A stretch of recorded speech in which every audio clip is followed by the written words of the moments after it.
পুলিশের গাড়ি থেকে প্রকাশ্যে আওয়ামী লীগের নেতাকর্মীরা একজন আওয়ামী লীগের নেতাকে ছিনিয়ে নিয়ে গেছেন, 8 জন পুলিশ আহত হয়েছে। আজকে আওয়ামী লীগের নেতাকর্মীরা যে দৃশ্যপট দেখিয়েছে, এইটা একটা বার্তা তো দিচ্ছে যে যারা ভাবছে আওয়ামী লীগ ঘুমিয়ে গেছে, এই দেশে আর আওয়ামী লীগ নাই বা আওয়ামী লীগ রিটার্ন করতে পারবে না, কে প্রকাশ্যে আওয়ামী লীগের নেতাকর্মীরা একজন আওয়ামী লীগের নেতাকে ছিনিয়ে নিয়ে গেছেন, 8 জন পুলিশ আহত হয়েছে।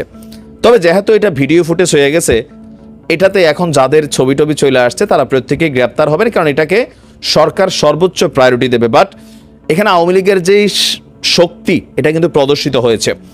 আওয়ামী লীগের যারা নেতাকর্মীরা আছেন বাহবা দিচ্ছেন, আবার অন্যরা বলছেন সঠিক বিচার চাই। তো বিচার হলে তো সবারই হইতে হবে। বিষয়টা হয়ে গেছে কি, যে পাবনার সুজানগর পৌর এলাকার মথুরাপুর হাই স্কুলের সামনে এই ঘটনার দৃশ্যপট যে ভিডিওটা দেখেছেন, তো যাকে ছোটানো হয়েছে তিনি কে আব্দুল ওয়াহাব, সুজানগর উপজেলার সাবেক চেয়ারম্যান এবং সাবেক পৌর মেয়র। যথেষ্ট জনসমর্থন আছে, নেতাকর্মী আছে ওনার। জুলাই আগস্টের বৈষম্য বিরোধী আন্দোলনে শিক্ষার্থীদের উপর হামলার ঘটনায় করা মামলার একজন আসামি পলাতক ছিলেন দাবি করা হচ্ছে। পুলিশ বলছে বিকেলে আব্দুল ওয়াহাবের বাড়ি সংলগ্ন মথুরাপুর স্কুলের মসজিদে নামাজ পড়তে এসেছিলেন তিনি। নামাজ শেষ করে বের হতে গেলে সুজানগর থানা পুলিশ তাকে গ্রেপ্তার করে গাড়িতে ওঠায়। এই সময় প্রথমে গাড়িটি ঘিরে ধরেন আওয়ামী লীগের বেশ কয়েকজন নেতাকর্মী। তারা পুলিশকে প্রথমে অনুরোধ করেন ওয়াহাবকে ছেড়ে দিতে, কিন্তু পুলিশ রাজি না হলে সেখানে মানুষ জড়ো হতে থাকে। আওয়ামী লীগের নেতাকর্মীর পাশাপাশি স্থানীয় জনতাও ছিল। দাবি করা হচ্ছে কয়েকশো লোক মুহূর্তের মধ্যে জড়ো হয়ে জয় বাংলায় স্লোগান দিয়ে এই ওয়াহাব সাহেবকে গাড়ি থেকে ছিনিয়ে নেন। আর এ সময় পুলিশ তাদের বাধা দিতে গেলে ধস্তাধস্তিতে 8 পুলিশ সদস্য আহত হন।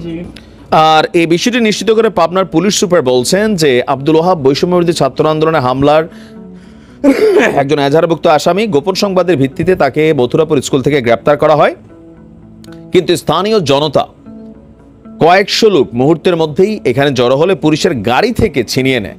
তো তাকে ধরতে আবার অভিযান চলছে, শীঘ্রই তাকে গ্রেপ্তার করা হবে। আর যাকে ছিনিয়ে নেওয়া হয়েছে তার ফোনে যোগাযোগ করা হলে ফোন বন্ধ পাওয়া যায়।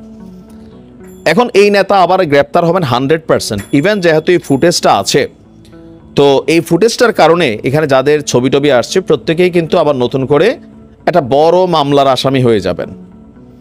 জোশে এসে মাঝে মাঝে হোশ খোয়ানো কিন্তু ঠিক না, দিন শেষে বিপদে পড়বেন। কারণ এইভাবে ছিনাইয়া নিয়া বিষয়টা তো আসলে সমাধান হবে না। জেলে যাবেন, মামলার আসামি যেহেতু হয়েছেন আইনের মাধ্যমে ওনাকে জামিন করে নিয়ে আসাটা ছিল বুদ্ধিমত্তার কাজ। কিন্তু পুলিশের গাড়ি থেকে আপনি যখন সরাসরি ছিনিয়ে নিচ্ছেন, সেটা একটা নেগেটিভ মেসেজ ক্রিয়েট হয়ে যাচ্ছে। এখানে অনেকেই হয়তো ওই মুহূর্তে পরিস্থিতিতে অনেকে আসছেন। এখন হবে কি, গণহারে মামলা হবে, এলাকার যত মানুষ আছে সব মামলার আসামি হবে, আর পুলিশ একে একে সবাইকে গ্রেপ্তার করবে, কারণ পুলিশের উপর চাপ আছে। আর দিন শেষে পুলিশের অবস্থানটা হয়ে গেছে এতটা অসহায় লেভেলে, তারা মানসিক শক্তি হারাই ফেলছে। আর করবে বা কি, 8 জন পুলিশ 100 জন লোক। আর সারা বাংলাদেশে পুলিশের সাথে যা ঘটছে, পুলিশও এখানে বড় ধরনের ফাংশন করবে ওটার সুযোগ নাই। আপনেতে ফরবালা, ফরেতে জঙ্গলবালা, জঙ্গলে যাও না বান্দর, তুই কোন হালা? হ্যাঁ, মানে জনগণের টাকায় কি পরিমাণ পোদ্দারি পানা আমগো উপদেষ্টারা কর্তাছে আলায় দেখা মাথার রগ রোগালা ছিঁড়া গেছে গো ভাই। ভাবা যায় তিনারা সংস্কার করবেন। আরে আমাদের এর আগে যারা ক্ষমতায় ছিল আওয়ামী লীগের যুগেও আমি দেখছি যে ডিএনসিসির মেয়র যিনি ছিলেন নদীর পার যাইয়া একটু টানা হেঁচড়া করছে, লাল গালিচা লাগে নাই, ব্যারিস্টার সুমন্ত পানিতেই নামতেন। আর আমগো এই উপদেষ্টারা তারা কোন দেশের কোন মানে লাট সাহেবের ছেলে মেয়ে যে তারা আজকে একটা খাল খনন কর্মসূচিতে গেছে লাল গালিচা বিছাইয়া, এত বড় উপদেষ্টা। আমি তো মনে করি এই 3 জনের আজকে পদত্যাগ করা উচিত। এই যে রেজওয়ানা সাহেবা, তিনি আসলে কিসের সংস্কার করছেন বাংলাদেশের প্রেক্ষাপটে? ওনার যে সেক্টরগুলো আছে দেখেন, সেন্ট মার্টিনের সোগামারা হয়ে গেছে, এটা সোজা হিসাব। 9 মাস ওইখানে মানুষ যাইতে পারবে না। ওই এলাকার মানুষ কি খেয়ে বাঁচবে? পর্যটন ভিত্তিক একটা এরিয়া, মানে ওনাদের যা মন চায় তাই করতেছে। আজকে তো এটা দেখা আমার মতন অনেকেরই হজম হয় নাই। কেন হজম হয় নাই? দেখেন, আপনারা তো একটা আইডলিজম সৃষ্টি করতে আসছেন যে আগামী দিনে সরকার কিভাবে চলবে। আপনি পায়ের মধ্যে কাদা লাগাইবেন না, জনগণের টাকা দিয়া বেতন নিবেন, তারপরে আপনি এই ধরনের সুযোগ সুবিধা করবেন। দর্শক, আমি দেখাচ্ছি এই ঘটনাটা কোথায়। খাল সংস্কার কার্যক্রমের উদ্বোধন অনুষ্ঠানে খালের পার থেকে খনন পর্যন্ত লাল গালিচা বিছানোর যে দৃশ্যপট দেখছি, এটা নিয়ে আবার ডিএনসিসি আসছে চামচামি করতে। আমাদের এই প্রতিষ্ঠানগুলো চামচামি ছাড়তে পারে নাই। ডিএনসিসির ব্যাখ্যা পরে দিচ্ছি, ঢাকা উত্তর সিটি কর্পোরেশনের। আমরা যদি দেখি যে মিরপুর বাউনিয়া খালের প্রান্তে খাল সংস্কার কার্যক্রমের উদ্বোধনী অনুষ্ঠানের আয়োজন করা হয়। অনুষ্ঠানে উপস্থিত উপদেষ্টাবৃন্দ, অতিথিবৃন্দ বক্তব্য প্রদান শেষে আনুষ্ঠানিকভাবে সংস্কার কাজের উদ্বোধনের জন্য ভাসমান এক্সকাভেটরে ওঠেন। তার আর ওঠা লাগবে কেন? উনি কি যে ড্রেজার মেশিন চালাবে নাকি সেখান থেকে ময়লা তুলবে? দাঁড়াই রয়েছে একজন দুইজন দেখে পিছন দিয়ে হাত দিয়ে রয়েছে। মানে ভাই, আপনার কেন চাইতে হবে? আপনাদের তো বোঝা উচিত যে আওয়ামী লীগের এমপি মন্ত্রীরা বড় লাট সাহেবগিরি দেখাইছে, তো আপনারা কোনটা দেখাইতেছেন? কোনো তো দলীয় পরিচয় নাই, ব্যাকগ্রাউন্ডে কিচ্ছু নাই, খালি ডক্টর ইউনূস দয়া করে নিজের এনজিও ব্যাকগ্রাউন্ডের যা আছে সবাই এনে গণহারে সেট দিছে। কিসের সংস্কার করেন আপনারা? আমরা যদি দেখি, সাংবাদিকদের পক্ষ থেকে জানতে চাওয়া হয়েছে যে এখানে কেন লাল কার্পেট বিছানো হলো। ডিএনসিসি বলছে যে যেখানে ভাসমান এক্সকাভেটর রাখা হয়েছে তা কোনো স্থায়ী পন্টনে স্থাপিত নয়, বরং একটি অস্থায়ী স্থানে রাখা হয়েছে। এছাড়া এক্সকাভেটরে ওঠার রাস্তাটি অনেক ঢালু এবং কাদামাটির হওয়ায় এক্সকাভেটরের ফ্লোর পিচ্ছিল থাকায় অতিথিদের নিরাপদ যাতায়াত নিশ্চিত করার জন্য এবং চলাচল এলাকা দৃষ্টিগ্রাহ্য করতে একটি লাল কার্পেট সদৃশ ম্যাট ব্যবহার করা হয়েছে। কেন? অন্য কিছু দেওয়া গেছে না? সালার বস্তা দেওয়া গেছে না? তাহলে তো চলতো। আর ওনারাও এখানে যাইয়া এক্সকাভেটরে উঠতে হবে কেন? মানে ওইটা কি উদ্ধার করছে জাতির? রাষ্ট্রের টাকা দিয়া, পয়সা দিয়া আমরা এইসব উপদেষ্টা পালাম। 3 জনের পদত্যাগ করা উচিত আজকের এই ঘটনার পর। কারণ ওনারা কি সংস্কার করবে এটা আমরা বুঝা গেছি। ডক্টর ইউনূস সাহেবের যে ইন্টেনশন আর ওনাদের যে ইন্টেনশন, মানে লাট সাহেবই। ডক্টর ইউনূস সাহেব মাশাআল্লাহ 666 কোটি মাফ করে নিচ্ছে, কিন্তু ওনার পুষা গেছে ভাই। জাতির কিছু পুষুক না পুষুক। আর যে রিজওয়ানা খালাম্মারা দেখাই দিছে যে আগামী দিনে যেই সরকার ক্ষমতায় আসবে এরকম উদ্বোধনী অনুষ্ঠানে কিভাবে যাইতে হবে, তারা তো উদাহরণ সৃষ্টি করে গেল। পরে কার সমালোচনা করবেন আপনি? ডক্টর মোহাম্মদ ইউনূস আওয়ামী লীগের আমলে যেই সিম্প্যাথিরা পাইতেন, জাস্ট গেল 1 মাসে এই সিম্প্যাথির জায়গাতে যেই শব্দগুলা আওয়ামী লীগ সরকার ব্যবহার করত, ঠিক একই শব্দের কাছাকাছি এখন অন্যান্য রাজনৈতিক দলগুলো ব্যবহার শুরু করছে। ওই দিন খুব বেশি দূরে না যে ডক্টর মোহাম্মদ ইউনূস যেই আওয়ামী লীগের বাইরে মানে বাকি জাতির কাছে যে ভালোবাসার জায়গাটা ছিলেন সেখান থেকে খুব দ্রুত পড়ে যাবেন। এমনকি পরিস্থিতি যদি বিগড়াই যায়, নির্বাচন খুব দ্রুত দিতে হইতে পারে। আর এই সরকারের এক্সিট সিস্টেমটা খুবই প্যাথেটিক ওয়েতেও হইতে পারে। এখন মনে করতেছেন কেন? বুঝা হোক না বুঝা হোক, মাঝে মাঝে ডক্টর মোহাম্মদ ইউনূস অনেক কথা বলেন যেগুলোতে পেচকি লেগে যায়। যেমন মাস্টার মাইন্ড শব্দটা নিয়ে পেচকি লাগছে, ম্যাটিকুলাস প্ল্যান শব্দটা নিয়ে পেচকি লাগছে। এবার লাগছে কোনটা নিয়ে? ছাত্রদের রাজনৈতিক দল নিয়ে ফিনান্সিয়াল টাইমসে দেওয়া সাক্ষাৎকারের বেশ কিছু জিনিস আস্তে আস্তে প্রকাশিত হচ্ছে।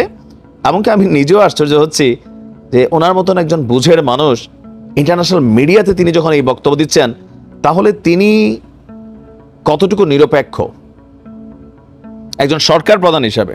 একজন ব্যক্তি হিসাবে আমি আপনি যে কোনো দলকে ভালোবাসতে পারি, যে কোনো কাউকে ভালোবাসতে পারি, আমার ভোটটা আমি দিতে পারি, কিন্তু যখন আমার হাতে ক্ষমতা আছে তো সেই ক্ষেত্রে আমাকে করতে হবে কি? নিরপেক্ষ থাকতে হবে। যেহেতু তিনি এই মুহূর্তে সরকার প্রধান, আরেকটা সুষ্ঠু নির্বাচনের জন্য পুরা জাতি 16 বছর অপেক্ষা করছে। তো এই যে অপেক্ষার পালার পরে যে নির্বাচন আসতে যাচ্ছে, সেই নির্বাচনে ডক্টর মোহাম্মদ ইউনূস অন্তরে কতটুকু নিরপেক্ষ? এখন তিনি যদি নিরপেক্ষই হন, ফিনান্সিয়াল টাইমসকে যে পডকাস্টে দেওয়া সাক্ষাৎকারে তিনি বলছিলেন রাজনৈতিক দল করার বিষয়টাতে ছাত্ররা প্রথমে রাজি ছিল না, তিনি রাজি করাইছেন।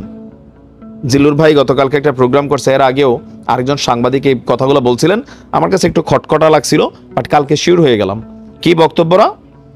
যে ছাত্রদেরকে তিনি বলছেন তোমরা একটা রাজনৈতিক দল করো, নির্বাচনে আসো।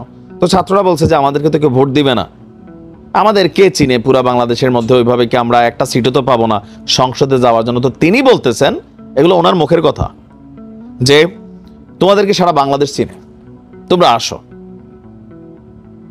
এখন একটা জাতিকে তিনি ডাইকা আনতেছেন। ছাত্রদের প্রতি সবাই একটা সিম্প্যাথি মেন্টালিটি আছে, তাদেরকে পছন্দ করে ভালোবাসে, সেইটা আলাদা। ছাত্ররা ব্যক্তি ইচ্ছায় রাজনৈতিক দল করুক, সেইটা আলাদা। কিন্তু রাষ্ট্রের সর্বোচ্চ প্রধান যিনি, তিনি উৎসাহ দিচ্ছেন তোমরা নির্বাচনে আসো। তারা বলতেছে আমরা একটা সিট পাবো না, তিনি বলতেছেন পাবেন। তো বিএনপির জায়গা থেকে আজকে আমি এতক্ষণ যে কথাগুলো বলছি, আবার বিএনপির বক্তব্য কি যে এটা হচ্ছে কিংস পার্টি। কিংস পার্টি মানে কি, যে রাষ্ট্রের পৃষ্ঠপোষকতায় যে বাহিনীটা গঠিত হয় বা যে পার্টিটা, তো বিএনপিও ওয়ান্স আপন এ টাইম তারাও কিন্তু কিংস পার্টি ছিল। সো তারা কিংস পার্টিটা একটু ভালোই বোঝে। এখন ছাত্রদের যে পার্টিটা তৈরি হচ্ছে, এখানে বেশ কিছু কৌশল অবলম্বন করা হচ্ছে বিএনপির দাবি। বিএনপির বক্তব্য যে এই দলটাকে গঠন করতে সরকার সম্পূর্ণ পৃষ্ঠপোষকতা করছে, রাষ্ট্রীয় শক্তি ব্যবহার করছে। যেমন সার্জিসরা বা হাসনাতরা যেখানে যাচ্ছে ফুল প্রোটেকশন পাচ্ছে। এই প্রোটেকশনটা কেন পাবে? তারা কি উপদেষ্টা? বিএনপির কিন্তু বক্তব্য জায়গাগুলোতে আসতেছে, এমনকি অনেক জায়গায় তারা হাত দিচ্ছে। এটা কি তাদের রাইট আছে? তারা কি সরকারের কেউ? নাহিদ পারে, আসিফ পারে, সেটা আলাদা। এখন বিএনপি বলছে ছাত্ররা যদি নতুন রাজনৈতিক গঠন করে নিজেরা স্বাগত জানায়, কিন্তু সরকার থেকে যে দল গঠন করা হবে সেই দলকে দেশের মানুষ মেনে নেবে না, প্রয়োজনে রাজপথে নামবে। কয়েকদিন আগে মির্জা ফখরুল ইসলাম বলছিল যে আরেকটা 5ই আগস্ট হইতে পারে, আপনারা প্রস্তুত আছেন তো? এখন এই পেচকিগুলা কেন লাগছে?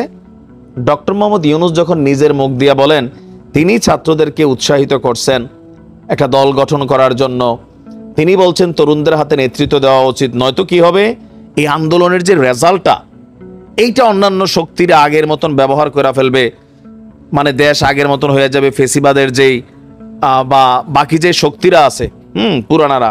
তো এটা থেকে বোঝানো হয়েছে বাকি যে রাজনৈতিক দলগুলো, তিনি মনে করছেন ছাত্রদের হাতে দেশ নিরাপদ। কোনো কোনো অংশে অনেকেই মনে করছেন, আবার কেউ কেউ মনে করছেন যে না, ছাত্ররাও ক্ষমতার দিকেই ধাবিত হচ্ছে, তারাও মানে রাষ্ট্রীয় প্রটোকলের মধ্যে থেকেই অনেক কিছু করছে, যেটা বাকি যে ছাত্র নাম দিয়ে তারা আছে, তারা এখন কেউ ছাত্র না, সবাই পড়াশোনা ওভার করে ফেলছে, এখন তারা বিভিন্ন দায়িত্বে আছে।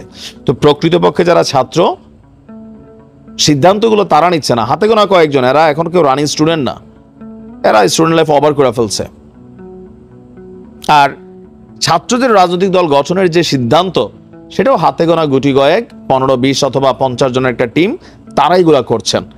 মূল ছাত্ররা ক্যাম্পাসে ফিরে চলে গেছে, মাঠে কারা আছে যারা ছাত্র না, যারা সমন্বয়ক হিসেবে বা আরো বিভিন্ন নাগরিক কমিটি, আরো যে মানে জায়গাগুলো আছে যাদেরকে আমরা দেখতেছি টকশুটে, এরা হচ্ছে তারা। এখন বিএনপি বলতেছে যদি এরকম আসেন, এই সরকারের অধীনে নির্বাচন হবে না, মানব না, কারণ এই সরকার নিরপেক্ষ নির্বাচন দিতে পারবে না। এটা বিএনপি বলা লাগে কেন? ছোট্ট একটা বাচ্চাও এই কথাই বলবে। ডক্টর ইউনূস নিজে যে জিনিসটার উদ্যোক্তা, 1/11 সময় যে স্বপ্ন তার ভিতর ছিল, সেই স্বপ্নকে বাস্তবায়ন করার যে প্ল্যাটফর্ম তিনি পাইছেন, তিনি যখন এই স্বপ্নকে বাস্তবায়ন করবেন, তাহলে নির্বাচন হইলে এই সরকারের আন্ডারে, ডক্টর ইউনূসের আন্ডারে, সেই সরকার নিশিরাইতে সরকারের থেকে ভালো হবে, এটা অনেকে মানতে চাচ্ছে না।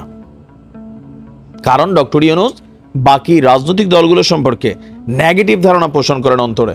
তার কথার পডকাস্টে এটাই, জিল্লুর ভাইয়ের পুরোটা বক্তব্য শুনেন, উনি রেফারেন্স দিয়ে বলছিলেন কথাগুলো। এখন এই ধরনের বক্তব্য আমার কাছে মনে হচ্ছে ডক্টর ইউনূস নিজের পায়ে নিজে কুড়াল মারলেন। আওয়ামী লীগের যে বাকি মিশন ছিল ডক্টর ইউনূসকে অপমানিত করার, এটা মনে হয় আবার বিএনপি টিএনপি করে ফেলবে। মুখে মুখে সবাই বলে শ্রদ্ধেয় ট্রদ্ধেয়, খালি সময় হোক না, দেখবেন ভাষা চেঞ্জ হইতে সেকেন্ড লাগবে, সেকেন্ড।